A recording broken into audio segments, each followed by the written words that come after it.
लेकिन ये विचार जैसे उसके मन में जम कर बैठ गया। उसे विश्वास था कि यदि वह इच्छा करेगी तो किसी न किसी तरह कहीं न कहीं वह उसे मिल ही जाएगा। उसने कहीं पढ़ा था कि जो लोग एक ही वस्तु के प्रति आकृष्ट होते हैं वे अक्सर मिल जाते हैं। यह अंश है आज की हमारी कहानी, लंदन की प्रेम कथा से, जिसको लिखा है जाने माने लेखक, पत्रकार और स्तंभकार श्री खुशवंत सिंह जी ने।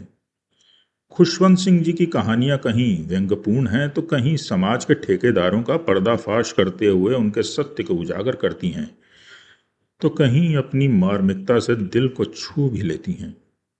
आज की कहानी दिल को छू लेने वाली एक ऐसी कहानी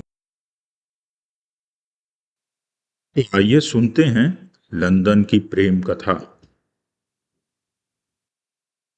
मे I have your attention please. हम 15 मिनट में लंदन हवाई अड्डे पर उतर रहे हैं। मेहरबानी करके अपनी सीट बेल्ट बांध लीजिए और धूम्रपान मत कीजिए। धन्यवाद। दरवाजे के ऊपर लगी पट्टी पर लाल अक्षर चमकने लगे। सीट बेल्ट बांध लीजिए, धूम्रपान मत कीजिए। कामिनी ने खिड़की से बाहर देखा। वह सफेद रुई की तरह चारों ओर फैले बादलों के बीच उड़ रहे थे। उसे विश्वास नहीं हो रहा था कि कुछ ही मिनटों में वह इंग्लैंड पहुंच जाएगी। वह इंग्लैंड जिसके बारे में उसने किताबों में पढ़ा था, अपने परिचितों से सुना था और जिसके बहुत से चित्र भी देखे थे, परंतु ये कभी नहीं सोचा था कि वह खुद एक दिन वहां जा पहुंचेगी। उसे लगा कि चमत्कारों का युग अभी खत्म नहीं हुआ है।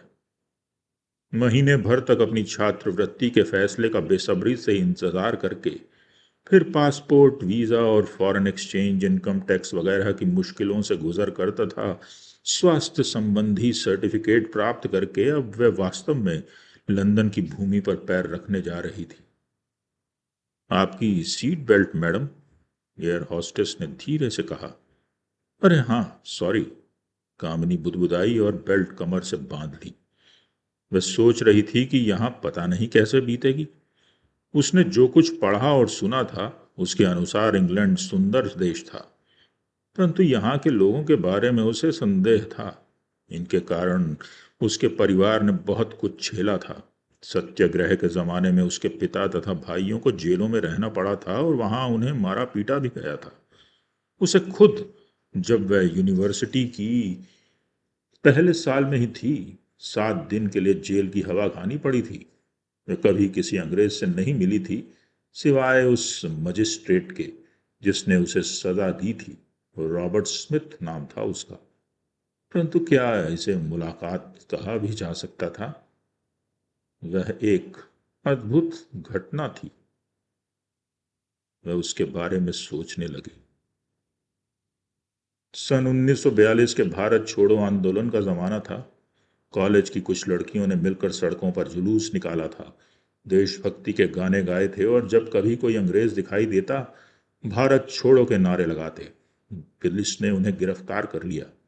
उसके अलावा सब लड़कियों ने माफी मांग ली और उन्हें चेतावनी देकर छोड़ दिया गया, लेकिन उसे थाने में बंद कर दिया गया और शाम को Robert Smith, ICS district magistrate के सामने पेश किया गया।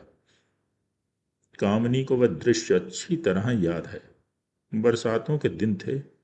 कचहरी के कमरे में पसीने, कागज और स्याही की मिलीजुली बदबू बसी हुई थी। चारों तरफ अंधेरा था, लेकिन मजिस्ट्रेट और क्लर्क की दो मेजों पर ऊपर लटके बल्बों के रोशनी के गोले दिखाई दे रहे थे। क्लर्क अपने सामने बिखरी पीले रंग के कागज की फाइलों में उलझा हुआ था। मजिस्ट्रेट युवा था और उसके बाल हल्की लाली लिए हुए थे। वह आधी बाहों की सफेद कमीज पहने था जिस पर बीच तक ढीली की हुई टाई लटक रही थी। वह कोई किताब पढ़ने में लीन था और पेश किए जा रहे लोगों की तरफ देखता भी नहीं था। क्लर्क ने कामिनी का नाम बोला, उसके पिता का नाम बताया और उसने क्या अपराध किया है यह भी बताया। फिर क्लर्क ने ही प्रश्न किया, अपराधी हैं या नहीं? नहीं। मजिस्ट्रेट ने सिर उठाए बिना ही अंग्रेजी में कहा, इनसे उम्र पूछिए। कामिनी ने अनुवाद की प्रतीक्षा किए बिना अंग्रेजी में ही जवाब दिया, 17। इनसे कहिए कि इंग्लैंड वापस जाएं और अपना काम धाम देखें। द मजिस्ट्रेट ने सिर उठाया और सामने देखा। उसकी भूरी आंखें, जिससे उसने कामिनी के काले बालों से चारों तरफ के ढके चेहरे पर नजर दौड़ाई, जो उसकी नफरत से सुलगती आंखों पर आकर टिक गई। अजब संयोग है, वह बुदबुदाया। कैसा संयोग है? नाम क्या बताया? उसने क्लर्क से फिर पूछा और नजर सामने ही टिकाए रखी। कामिनी, कामिनी गर्वे। मिस गर्वे, क्या आपको स्कूल में कविता भी पढ़ाते हैं? हाँ नहीं, कामिनी हकला कर बोली। लेकिन उसका इस मुकदमे से क्या संबंध है? उसने तेज पढ़ते हुए कहा। क्या आपको कचहरी ही में कहानी पढ़ने की तनख्वाह दी जाती है? कहानी नहीं यंग लेडी, कविता। मैं आपको भी यह किताब जेल में पढ़ने के लिए दूंगा। 7 दिन की सजा, एक क्लास, और अगर आपका व्यवहार यही रहा तो 7 दिन और अदालत की अवमानना करने के लिए। दूसरे दिन कामिनी को जेल में हिलेयर बेलॉक के काव्य संकलन की जिल्द बंद प्रति प्राप्त हुई, जिस पर लिखा था, जेल में पढ़ने के लिए शुभकामनाओं सहित जिसने आपको जेल भेजा उसके द्वारा। किताब के एक पेज पर पर्ची लगी थी, जहां 2 लाइनों के नीचे लाल रेखा खींची थी। उसके बगल में छपा था के जी। कविता की पंक्तियां थीं। हर face was like a king's command when all the swords are drawn. यानी उसका चेहरा सम्राट के आदेश की तरह था जब तलवारें सभी हाथों में खींची हों। कामिनी ने फैसला किया कि बाहर आने पर अखबारों को यह घटना बताएगी कि अदालत में स्मिथ का उसके प्रति व्यवहार कैसा रहा। लेकिन 7 दिन बीतने से पहले ही उसका विचार बदलने लगा। जब वह वापस घर आई तो उसे पता लगा कि स्मिथ ने इस्तीफा दे दिया है और इंग्लैंड वापस लौट गया है। कामिनी को यह ठीक से समझ में नहीं आया था कि इन पंक्तियों का अर्थ क्या है। बस ये कि ये किसी रूप में उसके सौंदर्य की प्रशंसा थी, और ये पहली दफा था कि किसी ने उसके बारे में कुछ कहा था। इसके बाद जब भी वह शीशे में अपना मुंह देखते, इस शब्द उसे याद आ जाते और उसे स्मिथ का अपनी तरफ घूर कर देखना एक विशेष सिहरन पैदा कर देता। उसे अपना उभरता नारित्व परेशान करने लगता। इस घटना से अंग्रेजों के प्रति उसके मनोभाव में कोई परिवर्तन तो नहीं आया था, सिवाय इसके कि उन्हें जितना संकोची समझा जाता था उतने वह हैं नहीं। हवाई जहाज के झटकों में कामिनी का दिवा स्वप्न भंग हुआ। दिमाग बादलों से नीचे उतर आया था और लाल छत वाले घरों, सड़कों और चौराहों तथा चमकते जुगनुओं की तरह रेंग रही गाड़ियों के ऊपर से उड़ रहा था। कुछ मिनट बाद वह जमीन पर आ लगा और कस्टम के कमरों की तरफ बढ़ने लगा। होटल पहुंचकर कामिनी काफी देर तक खिड़की से लगी इंग्लैंड का अपना पहला नजारा देखती रही। शरद ऋतु की हल्की गर्म शाम थी और सामने के पार्क में लोग घूम फिर रहे थे। घास उससे ज्यादा हरी और ताजी थी जितनी उसने आज तक देखी थी, और किनारों पर ग्लैडियोली के फूलों की कतार झलमिला रही थी। पार्क के प्रवेश द्वार पर एक बूढ़ा भिखारी हाथ में सितार जैसा बाजा लिए एक पुरानी धुन बजा रहा था। वातावरण शांत और मैत्रीपूर्ण था। कामिनी ने खुद निकलकर घूमने का फैसला किया। कामिनी सोचती थी कि लोग उसकी साड़ी के कारण उसे घूर कर देखेंगे, लेकिन किसी ने कोई ध्यान नहीं दिया। उसने बच्चों को तालाब में नावें तैराते, स्त्रियों को कबूतरों को दाना चुगाते और लड़कों को दर्शकों के इर्द गिर्द घर घर करते खिलौने विमान दौड़ाते देखा।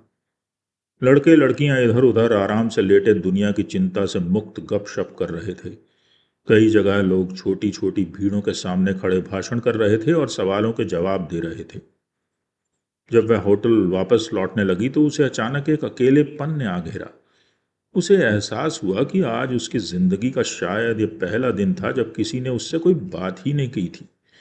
उसके अलावा हर कोई किसी न किसी से बात कर रहा था।